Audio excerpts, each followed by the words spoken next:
você faz diariamente? Eu acho que as pessoas estão carentes dessas soluções, sabe, Ju? Sim, verdade, verdade. Até porque tem tanta fórmula mágica por aí, né? Tanta Tem. gente vendendo fórmula mágica como se fosse só um processo superficial. Eu costumo dizer que o meu emagrecimento não teria sido possível se eu não tivesse criado antes dele uma estrutura emocional. Até por isso que acontece tanto por aí das pessoas emagrecerem e logo depois voltarem. Emagrecem e voltam, emagrecem e voltam. Porque elas não criam uma estrutura sólida em volta disso. Qualquer mudança é absurdamente difícil. A mudança do corpo também é, porque ela traz muitas novidades, tanto para você lidar com você mesmo, emocionalmente falando, nessa tua nova postura, porque o emagrecimento ele gera toda uma mudança de postura, quanto para as pessoas, aquelas que você convive, aquelas que estão entrando no teu convívio agora ou que já convive com você há muito tempo. O casamento muda depois que a gente emagrece. A relação com os filhos muda depois que a gente emagrece. A relação com os amigos, com as tuas conquistas, os teus objetivos, tudo isso muda. E por que é importante passar por um processo emocional para depois entender o emagrecimento? Porque, na verdade, no fim das contas, o emagrecimento ele é só resultado dessa estruturação emocional. Entende? Quando você se compromete com você mesma, e eu não estou falando aqui num sentido hard work, como a gente vê espalhado por aí, né? De tipo assim, ó, você tem que fazer igual esses coaches que, não, eu não aguento mais, vai que você aguenta. Não é essa a ideia. É entender, eu sempre falo assim, ó, a gente precisa ter muita clareza sobre que tipo de vida a gente está construindo. Como é que eu tenho clareza sobre a vida que eu estou construindo? Enxergando ela daqui a X tempo. Então, eu, por exemplo, eu trabalho com projeções de vida. Estou sempre atualizando as minhas projeções de vida. Quem vou ser eu daqui a 6 meses? Quem vou ser eu daqui a 1 ano? Quem vou ser eu daqui a 5, daqui a 10? Quando eu faço essa projeção de vida, eu sei exatamente o que eu preciso fazer para chegar nesse período lá na frente dessa maneira que eu visualizei. Porque, como eu sempre digo, a nossa vida daqui a 1 ano, ela não começa daqui a 10, 11 meses, ela começou ontem, com as escolhas que eu fiz, né? Então, toda essa estruturação de quem eu quero me tornar é o primeiro grande passo. Quando a gente se vê num momento de sobrepeso, né, que é a parte que é tão divisora de águas para mim, na minha vida, eu só me tornei quem eu me tornei hoje porque eu emagreci, porque eu vivi esse processo. Quando a gente se vê nesse momento, a gente tem muito pouca perspectiva, porque você está boiando, viajando, perdidaça dentro de você. E aí, como é que você vai criar projeções se você não sabe nem quem você é agora? E é como se o teu sobrepeso, como se a tua condição física, a tua falta de autoestima, a tua baixa autoestima, ele acobertasse todas as outras habilidades que você tem. É como se você deixasse de ter pontos positivos para ser resumida em excesso de peso.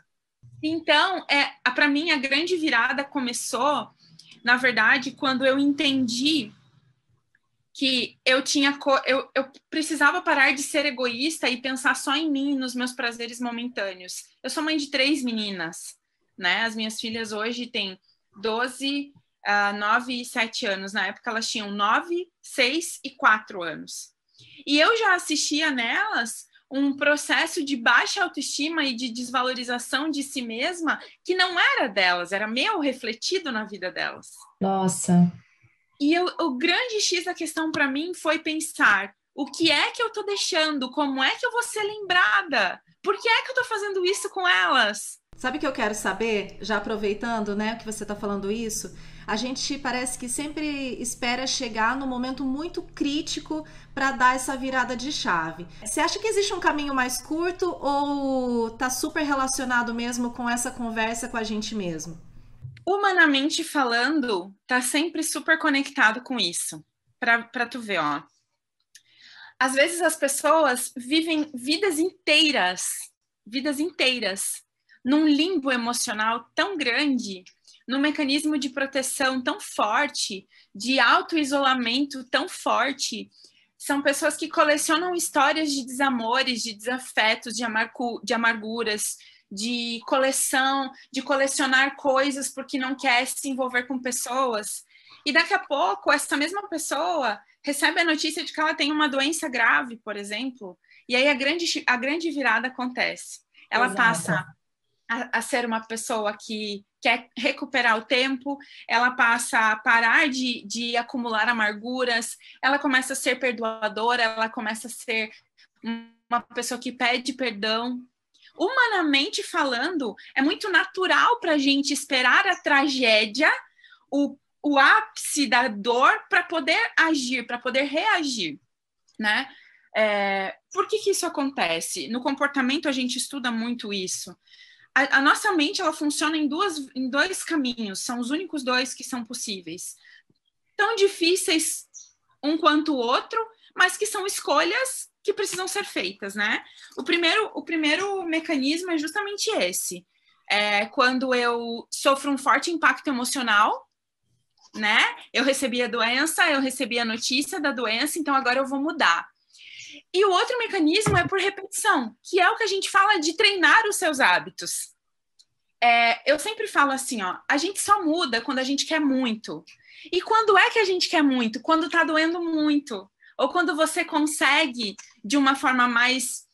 É muito mais raro encontrar pessoas que fazem essa percepção antes da dor ser tão intensa a ponto de ser insustentável do que as pessoas que chegam no pico da dor e aí decidem agir. Então, é totalmente possível você não esperar o pico da dor chegar para você poder agir. E aí entra a questão da disciplina, né? E de você mesmo se avaliar. Tá tão ruim assim? Porque geralmente, tá ruim, eu não tô na minha forma física, mas pelo menos eu não tô obesa. Pelo menos eu não tenho problema de saúde. Pelo menos eu ainda consigo fazer tal coisa. Eu já recebi clientes, por exemplo, nessa minha trajetória profissional, que hoje eu trabalho com mentoria de emagrecimento, é um dos meus pontos fortes profissionais, né? Clientes que chegou ali na terceira semana de trabalho e eu disse, não. Você não está pronta para emagrecer, você não está pronta para passar por esse processo. Talvez porque você ainda não esteja sentindo tanta dor aí, a ponto de pagar os preços necessários para você poder viver esse processo de mudança, de transformação, que começa na tua mente e termina no teu peso. Exatamente. Você faz todo esse trabalho primeiro, emocional, psicológico, antes do resultado final ali. É isso mesmo. Por que acontece? Quando você descobre o nível da tua dor, quando você consegue mapear o que é que move você para tomar decisões lá no teu inconsciente, né, que é a maior parte da nossa mente, do funcionamento da nossa mente, você consegue mapear e estruturar quais são os mecanismos de fuga. E aí é como se você saísse fechando as portas desses mecanismos de fuga. Então, vai chegar uma hora que não tem mais porta para tu entrar. E aí tu para honestamente e encara essa realidade. E aí tu começa a fazer as decisões, pagar os preços que não são baixos, tá? É dolorido, o processo de emagrecimento é dolorido. São despedidas diárias dos prazeres que a comida traz. A própria autossabotagem, ela gera na gente essa sensação falsa de conforto, sabe? Eu não vou pra academia hoje, tô tão cansada, eu mereço descansar. Eu não vou fazer isso né? hoje. A gente é cheio dos meus... Isso é quando você começa a fazer mudanças no teu ciclo, na tua movimentação, na estrutura do teu pensamento, é quando você começa a criar novos contextos e novas âncoras de pensamento. As pessoas me perguntam muito isso no Instagram, por exemplo, quando eu abro caixinha de perguntas, né? Que pra gente que abre caixinha de perguntas, aquilo é uma loucura, é uma insanidade, porque as pessoas perguntam tantas coisas.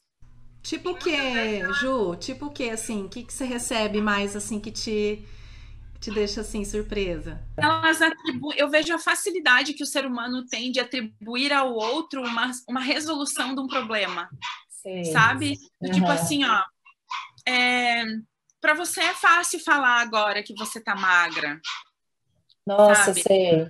Ou então, assim, me fala como é que faz para emagrecer 20 quilos em 2 meses. Eu não consigo parar de comer pão. E aí eu entro sempre com a pergunta, o quanto tu quer esse emagrecimento? O quanto tu quer se olhar de verdade? E aí tu vai se comparando, tu vai dizendo assim, ó, o pão ou aquele meu resultado de longo prazo? Aí a gente começa a conectar tudo. Veja, quando eu tenho clareza de quem eu quero me tornar lá na frente, eu consigo olhar para o pão aqui hoje e dizer para ele assim, hoje não. Porque eu sei que se eu te comer, se eu te consumir, daqui a X tempo eu não vou estar como eu gostaria de estar. E aí é muito fácil, por exemplo, eu passei por vários processos nessa minha jornada, né? O primeiro processo foi do emagrecimento, da restrição alimentar, que é extremamente difícil, que gera alteração de humor, que gera ansiedade, que gera uma série de coisas. Por isso que eu digo, emagrecer, fazer dieta não é fácil. Você tem toda uma estrutura fisiológica transformada disso, né? E aí, quando eu paro para olhar, assim, que no período de restrição, por exemplo, eu tinha uma facilidade enorme de identificar o meu mau humor por conta da dieta. Claro. Porque gera, você fica sem carboidrato, você fica sem açúcar, você fica com uma produção de serotonina baixada, comprometida. Tudo isso faz parte desse processo e precisa haver um entendimento disso. Agora, existe uma coisa que as pessoas sempre falam para mim, é o seguinte, você fala tanto sobre positividade, sobre pensar positivamente, é mais fácil para você que está aí agora, que já chegou numa parte legal do teu processo de emagrecimento. Gente, não é fácil para mim, é uma escolha que também é difícil de ser feita. Quer dizer, quando eu acordo angustiada, porque eu também vivo isso, quando eu acordo ansiosa, quando uma filha minha tá doente, quando alguma coisa não tá dando certo, quando um contrato que eu esperava não acontece na hora que eu achei que ele ia acontecer. Pera, não é que tudo é perfeito do lado de cá. É que mesmo as coisas estando imperfeitas, eu entendo e conheço que tipo de movimento eu preciso continuar fazendo. Porque se eu parar a movimentação porque alguma coisa está fora do meu controle, aí é que o meu movimento para mesmo, e aí tudo começa a sucumbir. Entende? Então, são coisas que as pessoas na internet, elas não gostam de olhar. Elas não gostam de pensar. É muito fácil eu sentar aqui, assistir você aí e dizer, que linda, ela tá fazendo isso, porque para ela é rápido. Pensamentos positivos, eles não surgem, eles não brotam. Você precisa criar uma estrutura de acesso. Ou seja, esse consciente precisa estar muito trabalhado. Porque a gente age naturalmente, automaticamente pelo hábito. Sim, com certeza. Quanto tempo você demorou? Foram 25 quilos, é isso? 25 quilos. Ó, vamos voltar lá no primeiro dia que você se comprometeu e falou, agora eu vou emagrecer. Quanto tempo demorou até que você atingisse o teu objetivo mesmo? Cravados 6 meses. 6 meses? 6 meses. Mas de muita dedicação, de muita intensidade. Você chegou a fazer alguma cirurgia plástica, Ju? Coloquei silicone em 2019, porque era um sonho da minha vida. Mas não tenho intervenção cirúrgica de abdômen, nem nada parecido. Eu só tenho o silicone mesmo. Até isso é um capítulo de uma outra história, que essa história de querer fazer lipo, para mim, foi bem recente. Foi quando eu virei a chave de... Peraí, eu vou fazer lipo ou eu vou construir isso aqui de verdade? E aí que eu comecei a fazer treino com personal. Mas como a gente é humano e a gente quer sempre o caminho mais fácil, mais rápido, fazem 2 anos e meio que eu emagreci. No final do ano passado, que eu tava me vendo, veja, eu saí da gordinha, fui para magrinha em 6 meses, num processo de muita dedicação, de total comprometimento, num processo de 6 meses sem 1 grama de açúcar, num processo de 6 meses de 1 hora de cardio e 1 hora de treino de Muay Thai, todo dia, de segunda a domingo, sem falhar, sabe? Passei por um processo dificílimo no meu casamento por conta disso. Por quê, Ju? Por esse novo ser que a gente descobre quando a gente emagrece. Por esse ser do qual a gente se apropria quando a gente passa a conhecer o nosso poder interno. E de que forma que isso impactou o teu casamento? Impactou porque antes eu fui sempre a coitada, eu sempre me vitimizei muito, eu sempre me escondi muito atrás desse peso, atrás das roupas que eu cabia e que não que eu escolhia, entende? Eu sempre me escondi muito atrás da insegurança que eu tinha. Eu era uma mulher muito ciumenta. Meu marido sofreu muito comigo por conta disso. E quando eu comecei a desvendar o meu próprio poder, tudo isso começou a ser sanado. Eu comecei a sentir prazer em comprar roupa, em escolher e dizer, não, eu não quero essa. Não, eu não quero 44, eu quero 42. Não, eu não quero 42, eu quero 40. Eu não quero 40, eu quero 38. Ai, que delícia. E dessa postura, desse posicionamento, também gerar uma nova necessidade de eu e meu marido a gente se realinhar. Porque eu saí de um caminho e comecei a trilhar de uma outra forma. Certo. E aí ele também passou por esse processo de aceitação, de me conhecer de novo, de lidar com alguém que agora tinha mais compromissos, de lidar com uma mulher que deixava as 3 filhas com ele e ia jantar, e que ia viajar para dar curso, passava 5 dias fora, sabe? Então, foram tantos processos que a gente passou, e eu entendo porque ele casou comigo do jeito que eu era antes, e não nessa minha nova versão. Ele não te conhecia ainda nessa nova versão. Exato. Naquele período que você se via engordando, que você ganhava peso, estava acontecendo alguma coisa por trás na sua vida que você descontava na comida? Aos 23 anos eu tive uma depressão profunda, eu tentei suicídio, eu passei por um processo muito difícil e eu trabalhava na prefeitura, eu era concursada aqui, eu sou educadora por formação, né? Eu sou pedagoga, eu tenho formação em magistério e eu estava concursada na prefeitura. E aí eu descobri, logo depois que eu pirei, que eu surtei, que eu conseguia identificar que aquilo estava muito atrelado à minha profissão, eu pedi a exoneração do meu cargo e uma semana depois eu descobri que eu estava grávida da minha filha do meio. Um papo com Deus, eu disse para ele, eu não vou conseguir fazer isso sozinha. Eu preciso de ajuda. Eu preciso que você intervenha. Cheguei a questioná-lo e dizer, se você realmente é isso tudo que você diz que é, você precisa fazer alguma coisa por mim agora. E eu descobri grávida de 9 semanas, tomando muita medicação controlada por conta da depressão, né, remédio tarja preta, enfim. Aquilo se curou em mim, mas algumas marcas na minha vida, da minha história com os meus pais, com a minha mãe, que é uma história que ainda não chegou ao seu final, que ainda passa por processos de reestruturação e que ainda precisa de processos de perdão. Então, é tudo muito complexo e eu vejo que acho que todo mundo é esse pote que vai se enchendo, se enchendo, se enchendo. Eu sempre sofri muito com rejeição, muito, muito, muito mesmo. Eu tenho uma história desde muito nova com familiares e a minha própria relação com a minha mãe, onde tem muito essa marca da rejeição, tem muito essa marca da reprovação. E durante muito tempo eu tentei chamar a atenção por coisas que não eram naturais minhas. Entendi. Né? Por exemplo, eu fui criada numa instituição religiosa, desde muito novinha, e eu tenho em mim, naturalmente, o dom da música. Eu e meu irmão eu tenho um irmão mais velho, o meu irmão é muito total da música, o meu irmão é do instrumento, é da composição, tudo dentro desse contexto religioso, né? E eu sempre fui de cantar, eu sempre tive muito essa facilidade, e eu sempre achava que aquilo garantiria que as pessoas me aceitassem. Sei. E chegou um momento em que eu entendia que não era disso que eu precisava.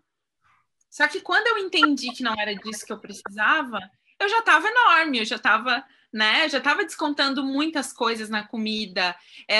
Esse processo de rejeição, que é um processo que é muito difícil de ser curado. E que talvez não haja uma cura para isso. Porque quando a gente passa por isso uma vez, o nosso sensor precisa estar sempre muito ajustado para que as situações não desengatilhem isso em você de novo. Por isso que eu digo da estrutura emocional. Total. E quando esse processo começa a acontecer e você começa a achar, porque você começa a resgatar esse acesso com a rejeição, e você começa a achar de novo que num novo relacionamento, tanto profissional quanto de amizade, que isso está começando a te rondar de novo, é que você precisa quebrar isso instantaneamente para que você não repita esse padrão e não ache que tudo gira em torno de você. Então, aqui a gente começa a falar de autorresponsabilidade, que é esse conceito de que as pessoas não giram em torno de você e que o mundo não deve para você cumprir as suas expectativas o tempo todo e que cada um também passa os próprios processos e que se você sabe qual é o teu show, é isso que basta. Você acha que no momento que você tomou consciência que você tinha essas pendências emocionais com relação à tua história, enfim, tudo que você passou, mudou alguma coisa no teu processo com a perda de peso? Total, total. Entender que o mundo não estava girando em torno de mim. Eu comecei a entender isso e isso é muito dolorido, porque a gente é muito mimado por natureza. A gente acha que todo mundo deve tudo. E as pessoas te devem explicação o tempo todo, que as pessoas precisam te fazer se sentir amada e aceita. Não é assim. Quando eu entendi isso, depois de tantos cursos, depois de tantas formações, depois de tanta leitura, eu estudo muito. E isso não é só uma questão de estudo, é uma questão de amadurecimento também. Sim. Quando eu entendi isso e comecei a entender que eu precisava me aceitar e que isso, além de causar em mim essa autorresponsabilidade, ia determinar como as outras pessoas me enxergavam e como elas me tratavam, porque para pensar, se tu se trata mal, o que tu espera das pessoas? Que elas te tratem bem? Com certeza. Entende? E aí essas chaves foram virando e eu comecei eu me vi nessa situação, né, de as minhas filhas refletirem essa baixa autoestima que vinha de mim e eu comecei a realmente me questionar, o que eu tô fazendo disso? O que eu tô plantando? O que eu tô deixando para depois? Se hoje eu faltar, qual é a memória que eu deixei? Se hoje acabar para mim, porque na vida, né, bem que dizem que a única segurança da vida é que a morte chega, que o fim ele vai chegar. Sim. E a gente não sabe, eu posso estar aqui, amanhã eu já não tô mais, e eu deixei essa entrevista massa aqui para ti, como um legado, a gente não sabe o que vai acontecer. E aí, quando eu comecei a olhar, e elas eram tão pequenas ainda, aquilo começou a, sabe, me dizer, cara, eu preciso mudar isso, eu preciso deixar uma outra referência, eu preciso parar de ser a mãe que se vitimiza, que ensina elas a serem vítimas também. Eu preciso parar de ser a mãe que está tão frustrada consigo que desconta isso nelas. Porque isso é muito real, tá, Laís? Quando a gente está frustrada profissionalmente, com o nosso corpo, com a nossa imagem, a gente sempre vai descartar os nossos lixos emocionais nas pessoas mais próximas. Isso é um fato. Nossa, não existe fato mais verdadeiro do que isso. E realmente, eu mesmo que sem querer, porque é um ímpeto, é um impulso, você quer se defender de tudo e de todo mundo, porque você tá ferido, você tá ferida.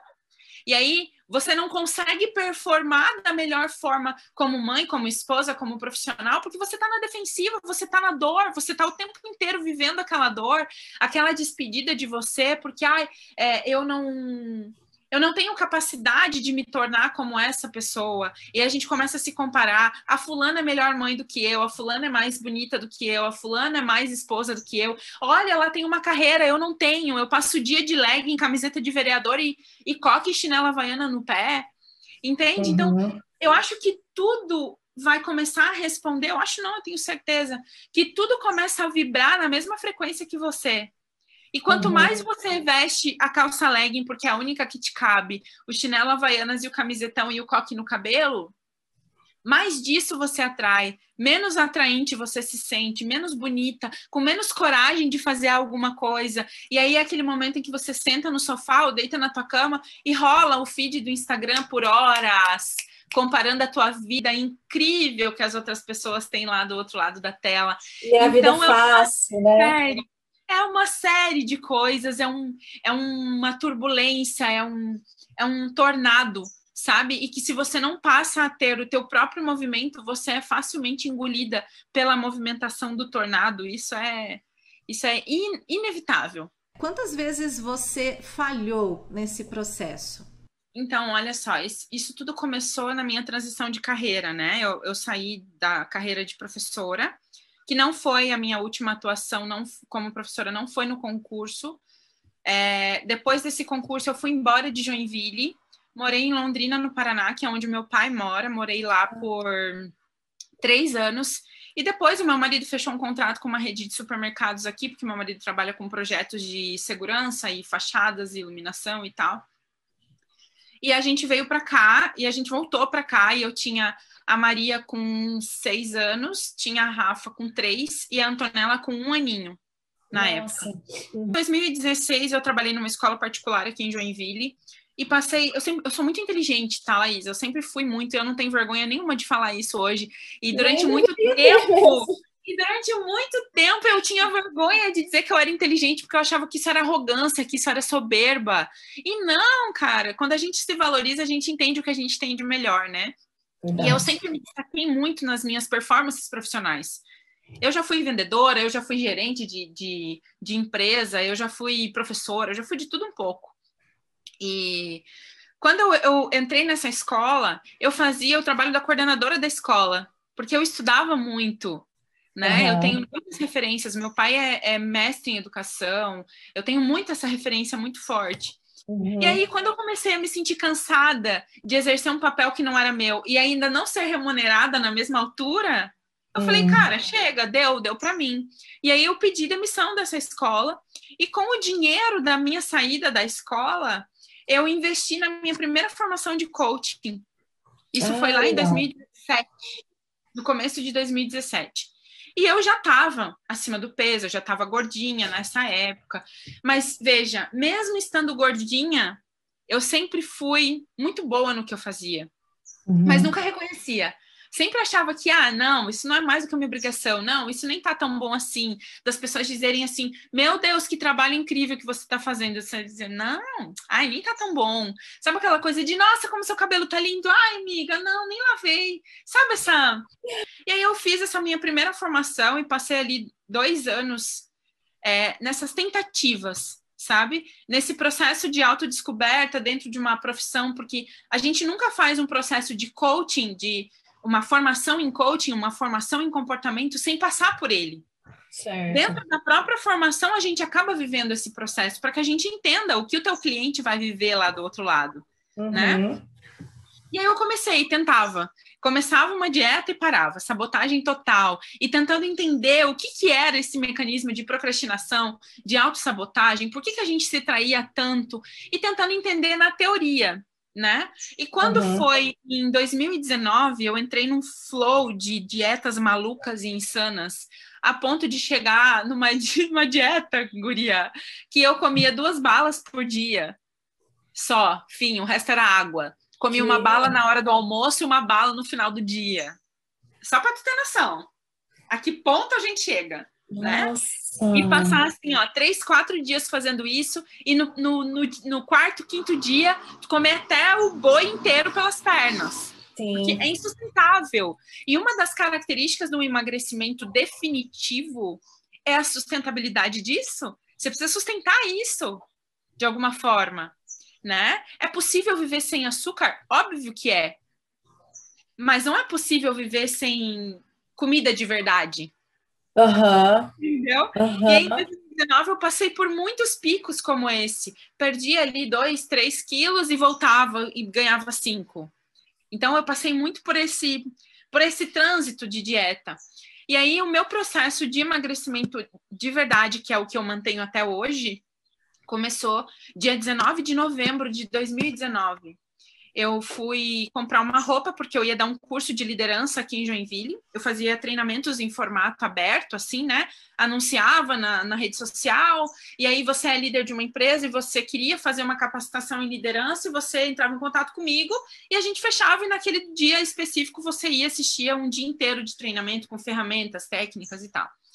E eu fui com a minha filha comprar uma calça, com a minha filha mais velha. Comprar uma calça jeans para eu fazer esse treinamento. E eu pedi uma calça 44 na Polo, que é uma loja que tem aqui no Shopping Garten, em Joinville. Peguei algumas calças 44 e nenhuma delas entrou em mim. Nenhuma. E eu sentei no provador da loja com toda aquela calça em cima do meu colo, assim, e chorei igual criança. E a minha filha mais velha parada no canto do provador, olhando para mim, sem saber o que fazer. E desesperada, tentando me consolar de alguma forma. E eu lembro dessa cena, eu tô até arrepiada agora, porque aquilo foi tão marcante na vida dela. Ela fala isso pra mim hoje. Ela fala, mãe, eu nunca esqueço aquele dia. E ela, na tentativa, assim, com a vozinha embargada, sabe? Ela disse assim pra mim, mãe, não fica assim. Essa calça, essa loja, ela tem as roupas pequenas mesmo. Vamos em outra. Porque eu me recusava a pedir o próximo número. Eu não acreditava que aquilo não cabia mais em mim. E é uma foto que eu tenho no Instagram, e se você precisar, depois eu te mando, que eu tô com uma calça jeans, uma camiseta regata azul, marinho, assim, e com os braços desse tamanho, e com o cabelo bem destruído, assim, é aquela foto. Era aquele treinamento. E aí, quando eu cheguei em casa no final do dia, eu chorei muito, muito depois daquele treinamento, durante o dia inteiro, eu chorei muito, eu tava cansada, mas eu não tava cansada fisicamente, eu tava cansada de mim, porque eu me senti uma farsa, eu me senti uma mentira.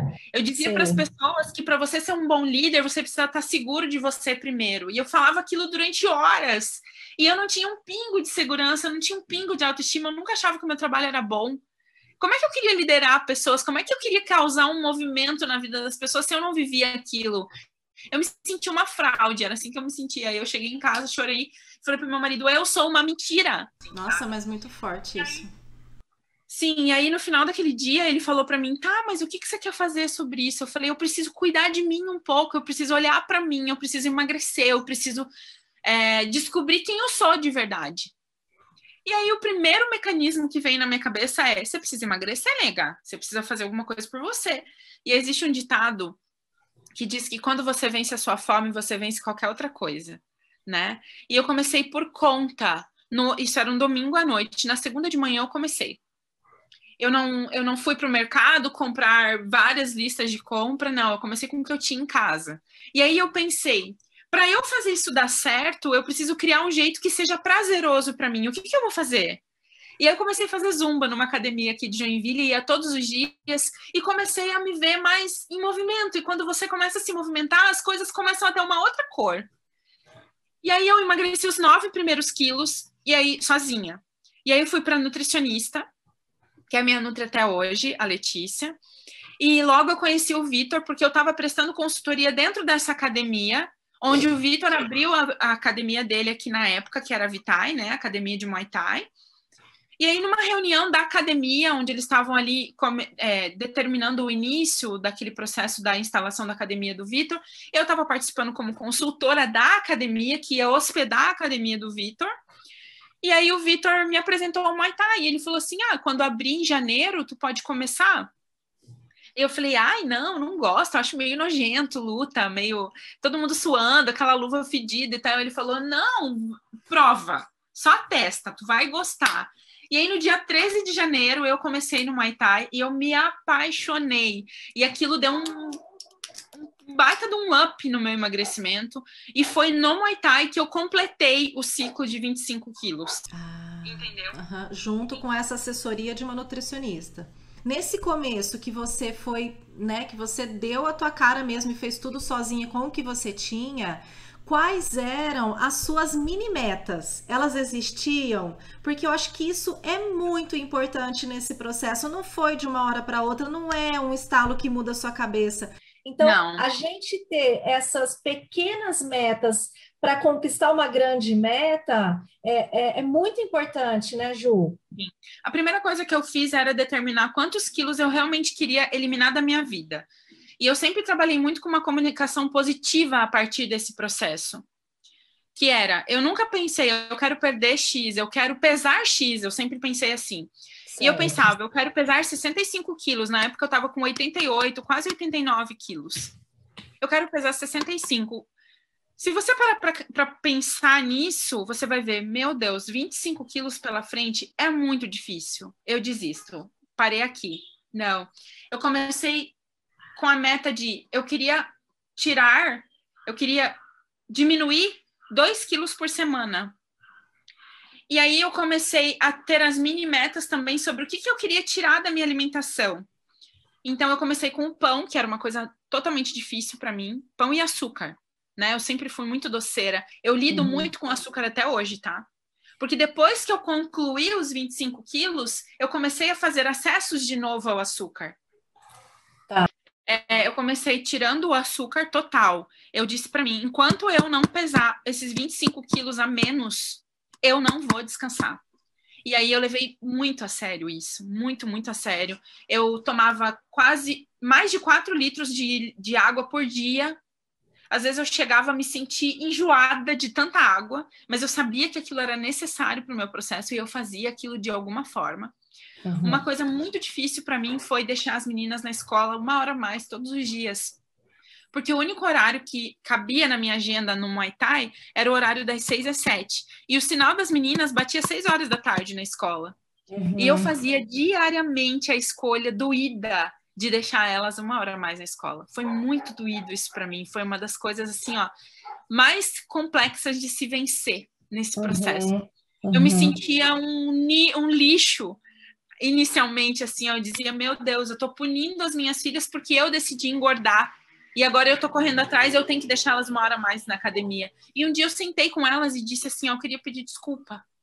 Eu tenho uma comunicação fantástica com as minhas filhas, sempre tive. Meu pai me ensinou isso, sabe, sobre diálogo. E um dia eu fui pegá-las na escola e eu tava chorando. E elas entraram no carro, o monitor deixou elas na porta, elas entraram no carro e a Maria falou, mãe, por que você tá chorando? Eu falei, porque eu tô me sentindo uma péssima mãe. Daí ela, por quê? Eu falei, porque eu deixo vocês 1 hora a mais todo dia na escola. Porque eu me descuidei na minha alimentação durante tanto tempo e eu engordei e agora vocês estão pagando o preço por isso. E aí as 3 vieram me abraçar e falaram, mãe, tá tudo certo, você tá ficando linda. Elas diziam, você tá ficando linda, isso é a coisa mais importante. E aí eu descansei, sabe? Eu descansei ali. E aí eu colocava elas em aulas extras, né? Elas ficavam na escola 1 hora a mais, aprendendo. Mas foi tão massa isso, foi tão importante para mim, que se isso não tivesse acontecido, eu não sei como teria sido esse processo. Com certeza. Elas te liberaram, né? Foi como uma liberação. Pode ir tranquila, a gente está bem. E aí o meu processo, Laís, ele terminou no dia 12 de abril de 2020. Quando eu subi na balança e eu tava pesando 62 quilos. 62. Nossa. E aí eu mapeei tudo que eu tinha feito, todos esses pequenos gatilhos e transformei isso na minha mentoria. Sim. Eu menti para você agora. Eu comecei em 2018, 19 de novembro de 2018. E terminei em 12 de abril de 2019. E eu terminei esse processo uns 3 dias antes de uma viagem que eu fiz com a Paula de trabalho. A gente foi dar curso em São Paulo. E aí, 3 dias antes eu fui na Nutri e pesei. E a gente fez toda aquela comemoração, né? Percentual de gordura e tal. Tava tudo super legal. E aí, eu lembro que a gente chegou em São Paulo, demos o curso e a Paula falou assim, vamos comemorar esse negócio aí. O que a gente tem vontade de comer aqui em São Paulo?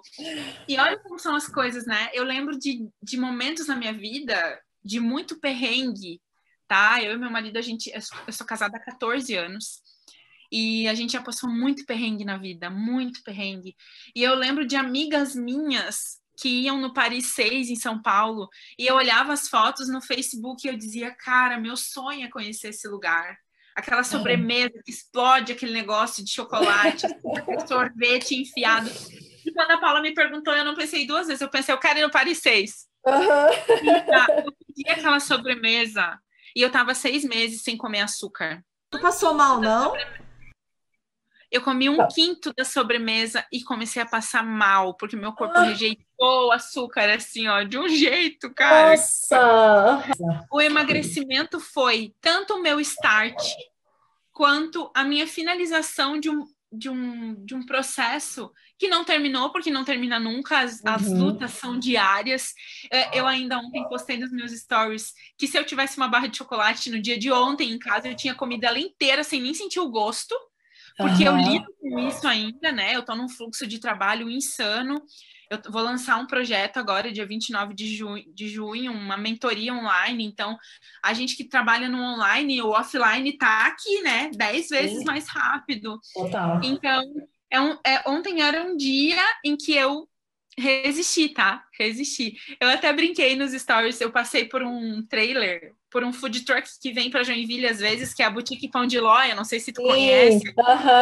Ai, cara, e eu passei por aquilo e dei duas voltas no quarteirão.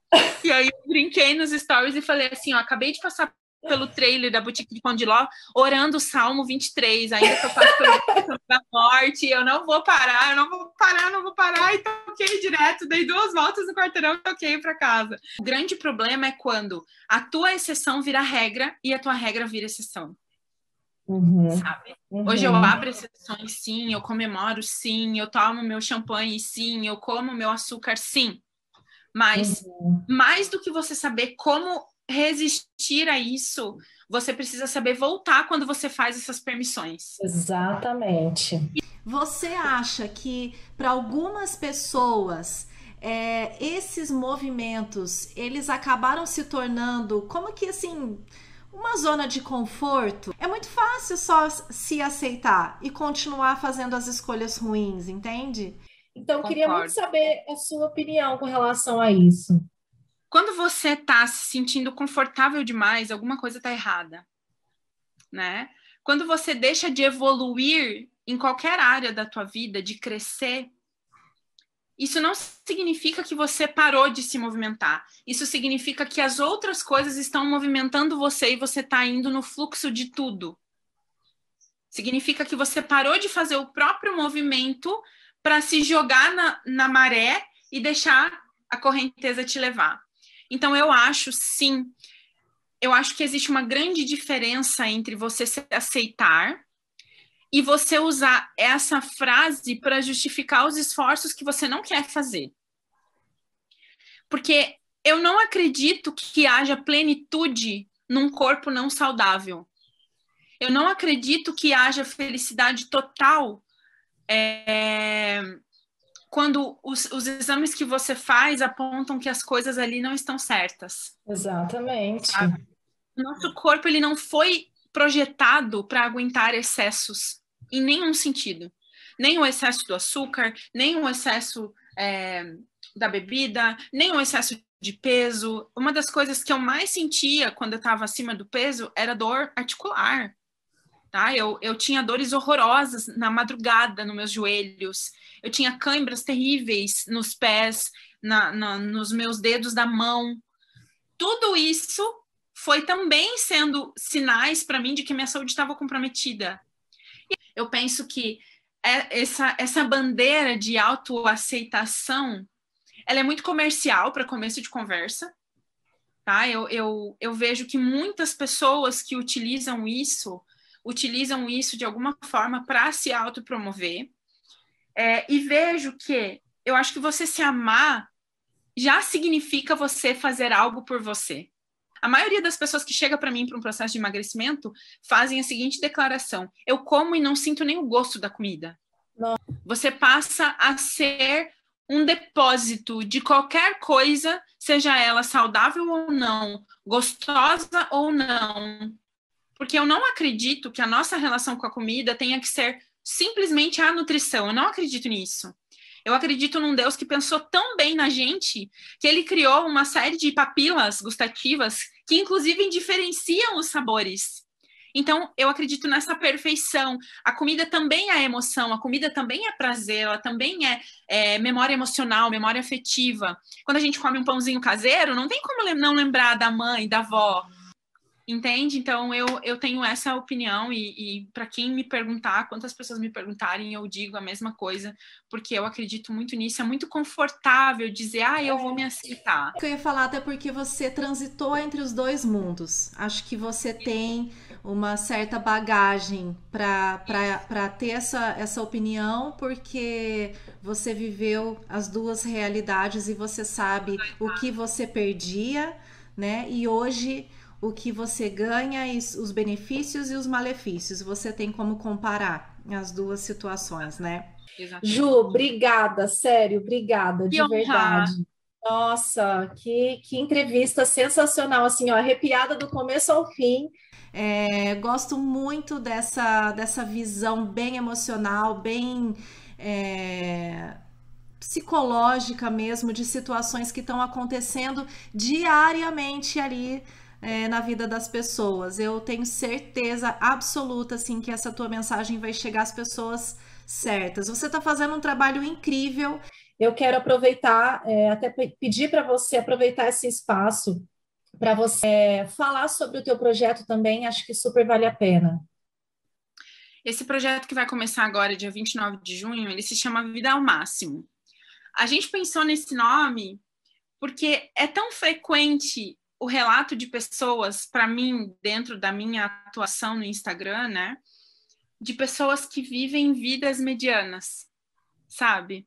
Aquela vidinha do conforto, aquela crença que a gente é ensinado desde muito cedo a ter uma vidinha, a ter a casinha, a ter o carrinho, a pagar as continhas, a se contentar com o que vier.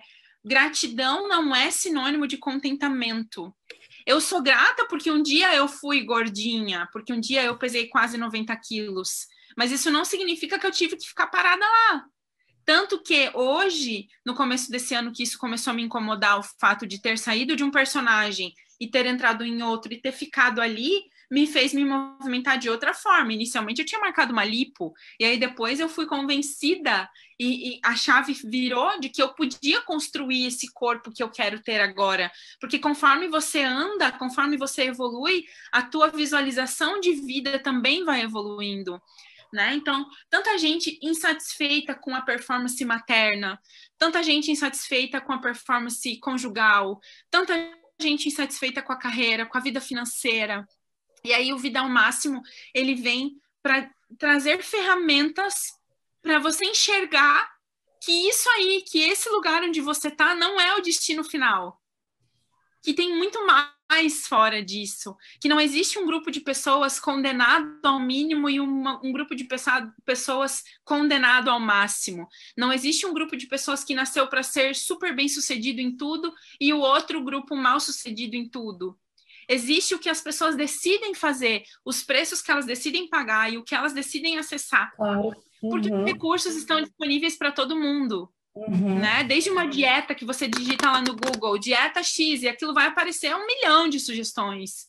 Mas você quer realmente fazer isso? Entende? Dinheiro flui na mesma ideia. Prosperidade flui na mesma ideia. Você se melhorar como mãe flui na mesma ideia. Mas todas essas melhorias, elas só acontecem a partir do momento que você melhora aí, de você com você, para você e não para mais ninguém, não para os teus filhos, não pelo teu marido, mas por você. E aí todo o resto se movimenta na mesma proporção. E aí esse projeto, esse programa, ele vem justamente para trazer esse tipo de ferramenta. Muito sucesso, muita sorte para você nessa caminhada. Obrigada, Ju. Um beijo.